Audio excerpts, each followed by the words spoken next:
Another source of Nigerian law or source of law in Nigeria is what we call received English law. These are laws that we received, from the abroad, like we say, from England. And received English law comprises of three things. We have common law, we have doctrines of equity, and we have statutes of general application that were enforced as at 1st of January 1900. Okay, let me quickly break this down. When we were colonized by England or by the British people, they brought their laws. We also received their laws.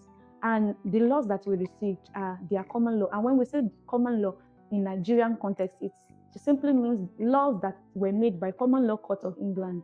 Common law court of England, like the King's Bench or Queen's Bench, Court of Exchequer, Court of Common Pleas. We also received their doctrines of equity. Doctrines of equity are, it started also in England. When people have problem with common law, they write petitions to the Lord Chancellor in England. So when common law when a wrong has been occasioned by common law, people plead, they run to equity and they plead. You know what equity means? Fairness, justice, and then they write a petition to the Lord Chancellor, who now looks into their matter.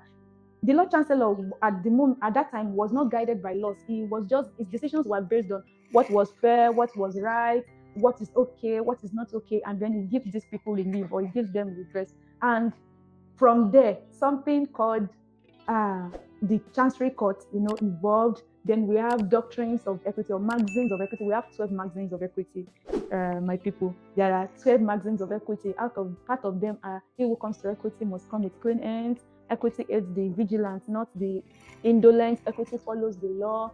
Equity deems as done what ought to be done. They are 12, so I can't mention all of them in this video. So that is also a source. And the last part of received English law is what we call statutes of general application. These were statutes that were enforced as at 1st of January 1900. We received them all in Nigeria, and they still operate in Nigeria today as a source of Nigerian law. Another source of Nigerian law is customary law. In a previous video, I had made a brief explanation of customary law. Yes, that explanation, please just import it into this video as well. Customary law evolved from customary practices in our various communities. As long as they are fair, they are okay, they are not repugnant to natural justice, equity, and good conscience, you can still use them today. They still apply today. We have beautiful customary laws in Nigeria, and they still apply today.